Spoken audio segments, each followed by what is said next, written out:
بسم اللہ الرحمن الرحیم۔ السلام علیکم۔ حمزہ رضی اللہ عنہ نے جس صبا کو للکارا تھا اس کی ماں ختنہ کیا کرتی تھی۔ ختنہ کرنے والی کے بیٹے ادھر آ اور مجھے آخری بار دیکھ لے۔ صبا بن عبد العزیٰ حمزہ رضی اللہ عنہ کی طرف بڑھا۔ غصے سے اس کا چہرہ لال تھا۔ وہ تلوار اور ڈھال کی لڑائی کا ماہر تھا۔ حمزہ رضی اللہ عنہ بھی کچھ کم نہ تھے۔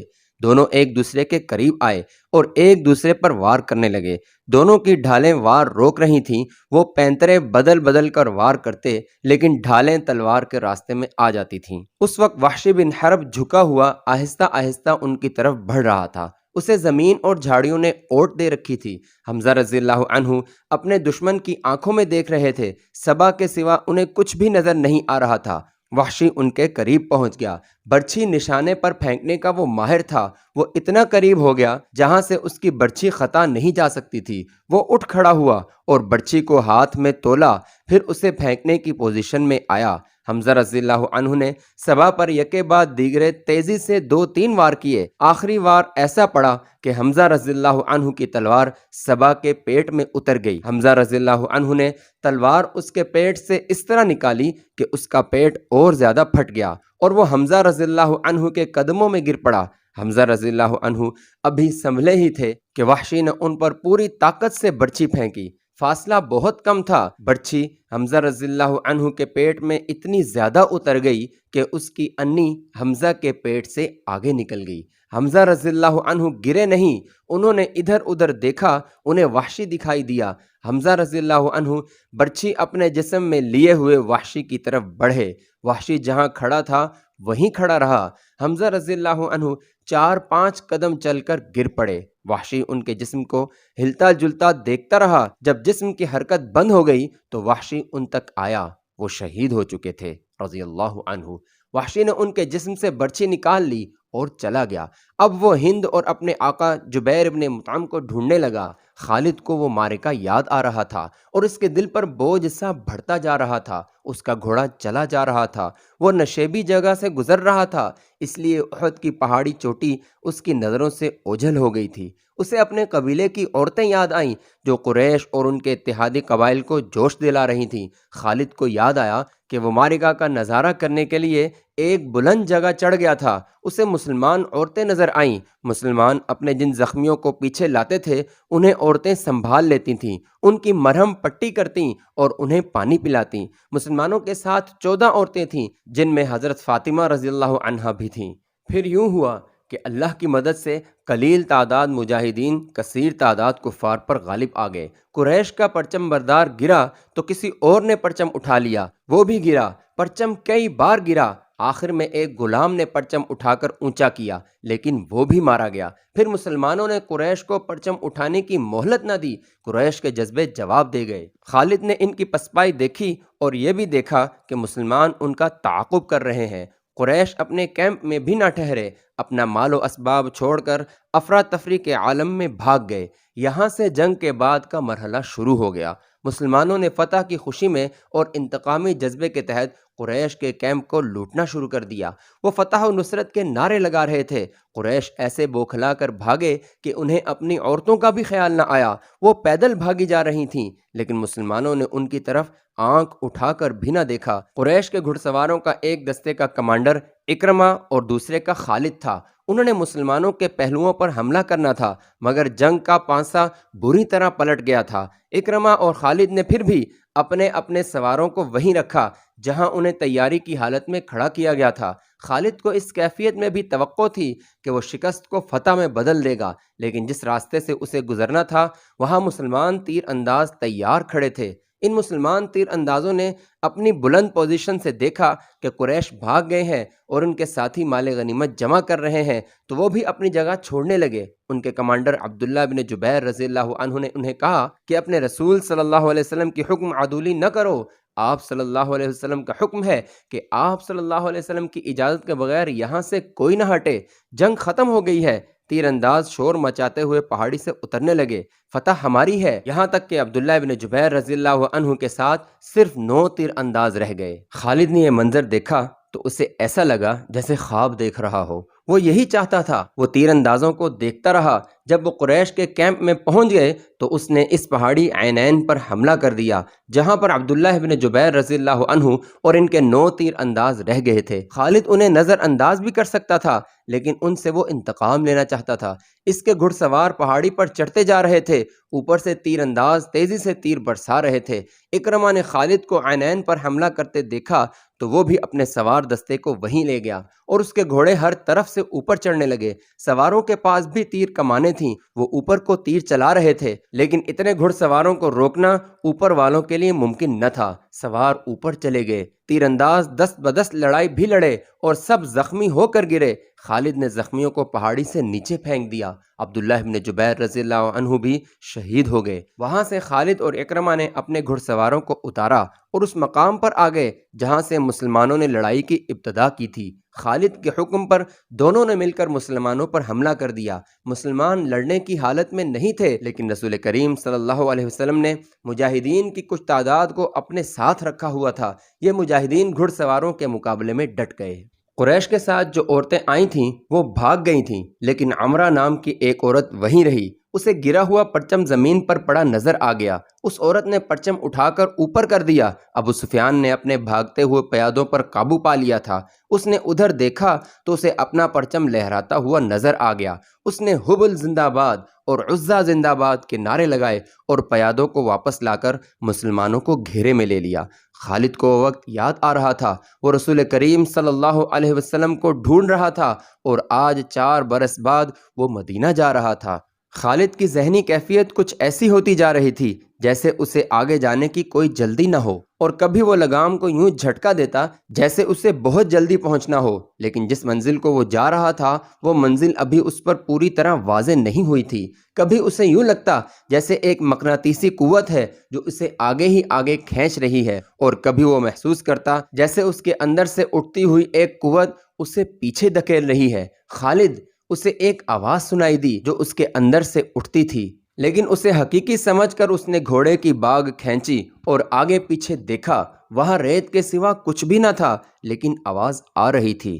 خالد، کیا یہ سچ ہے جو میں نے سنا ہے؟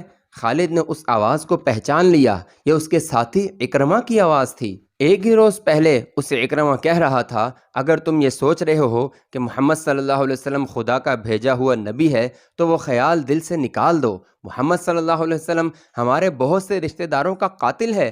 اپنے قبیلوں کو دیکھ جو سورج غروب ہونے سے پہلے پہلے محمد صلی اللہ علیہ وسلم کو قتل کرنے کی قسم کھائے ہوئے ہے۔ خالد نے لگام کو ہلکا سا جھٹکا دیا اور گھوڑا چل پڑا۔ اس کا ذہن پھر 4 برس پیچھے چلا گیا جب وہ احد کے معرکے میں رسول کریم صلی اللہ علیہ وسلم کو ڈھونڈ رہا تھا۔ وہ قریش کی اس قسم کو پورا کرنے کا عزم لیے ہوئے تھا کہ رسول اللہ صلی اللہ علیہ وسلم کو سورج غروب ہونے سے پہلے پہلے قتل کرنا ہے۔ اسے یاد آ رہا تھا کہ مسلمانوں کے تیر اندازوں نے جب عینین کی پہاڑی چھوڑی تھی تو اس نے اس پہاڑی پر حملہ کر کے عبداللہ بن جبیر رضی اللہ عنہ اور ان کے 9 تیر اندازوں کو جو رسول اللہ صلی اللہ علیہ وسلم کے حکم کی پیروی کرتے ہوئے وہاں رہ گئے تھے ختم کر دیا تھا۔ مسلمانوں کے ہاتھوں سے بھاگے ہوئے قریش پھر واپس آ گئے تھے اور انہوں نے اپنے آپ کو منظم کر لیا تھا۔ مسلمان یہ معرکہ ہار چکے تھے اور یہ اپنے رسول اللہ صلی اللہ علیہ وسلم کی حکم عدولی کا نتیجہ تھا۔ خالد اور ابو جہل کا بیٹا اکرمہ فن حرب و ضرب کے ماہر تھے۔ ان کے لیے ایک ایک مسلمان کو قتل کرنا اب مشکل نہیں رہا تھا۔ خالد دیکھ رہا تھا کہ مسلمان 2 حصوں میں بٹ گئے۔ بڑا حصہ الگ تھا جو اپنے کمانڈر رسول کریم صلی اللہ علیہ وسلم سے کٹ گیا تھا۔ چند ایک تیر انداز رسول اللہ صلی اللہ علیہ وسلم کے ساتھ تھے۔ یہ وہ صحابہ کرام تھے جو قریش کے حملے کی وجہ سے افراتفری کا شکار نہیں ہوئے تھے۔ ان کی تعداد 30 تھی۔ ان میں ابو دجانہ، سعد بن ابی وقاص، حضرت علی، حضرت عبد الرحمن بن عوف، حضرت ابو بکر صدیق، حضرت ابو عبیدہ، طلحہ بن عبداللہ اور مصعب بن عمیر رضی اللہ عنہم اجمعین خاص طور پر قابل ذکر ہیں۔ ان 14 خواتین میں سے جو زخمیوں کی دیکھ بھال کے لیے ساتھ آئی تھیں، 2 رسول اللہ صلی اللہ علیہ وسلم کے ساتھ تھیں۔ ایک ام عمارہ تھیں اور دوسری ام ایمن نام کی ایک حبشی خاتون تھیں رضی اللہ عنہما۔ ام ایمن آپ صلی اللہ علیہ وسلم کے بچپن میں آپ صلی اللہ علیہ وسلم کی دایا رہ چکی تھیں۔ باقی 12 خواتین ابھی تک زخمیوں کو اٹھانے اور پیچھے لانے اور ان کی مرہم پٹی کرنے میں مصروف تھیں۔ خالد رسول کریم صلی اللہ علیہ وسلم کو ڈھونڈ رہا تھا، لیکن وہ میدان جنگ میں زیادہ گھوم پھر نہیں سکتا تھا، کیونکہ اس کی کمان میں گھڑ سواروں کا ایک جیش تھا جسے اس نے پوری طرح اپنی نظم و نسق میں رکھا ہوا تھا۔ وہ اندھا دھند حملے کا قائل نہ تھا، اس کا اصول تھا کہ دشمن کی ایسی رگ پر ضرب لگاؤ کہ دوسری ضرب سے پہلے وہ گھٹنے ٹیک دے۔ آج 4 برس بعد جب وہ تنہا صحرا میں جا رہا تھا، اس کے ذہن میں گھوڑے دوڑ رہے تھے، اسے تیر کمانوں کے زناٹے سنائی دے رہے تھے، اس کے ذہن میں مسلمانوں کے نعرے گونج رہے تھے۔ اس کا خیال تھا کہ مسلمان یہ ظاہر کرنے کے لیے نعرے لگا رہے ہیں کہ انہیں موت کا کوئی ڈر نہیں۔ طنز اور نفرت سے اب بھی اس کے ہونٹوں پر مسکراہٹ آ گئی۔ اس نے ارادہ کر لیا تھا کہ وہ زیادہ سے زیادہ مسلمانوں کو قتل کرے گا، قیدی کم بنائے گا۔ اسے ابھی پتہ نہیں چل رہا تھا کہ رسول کریم صلی اللہ علیہ وسلم کہاں ہیں۔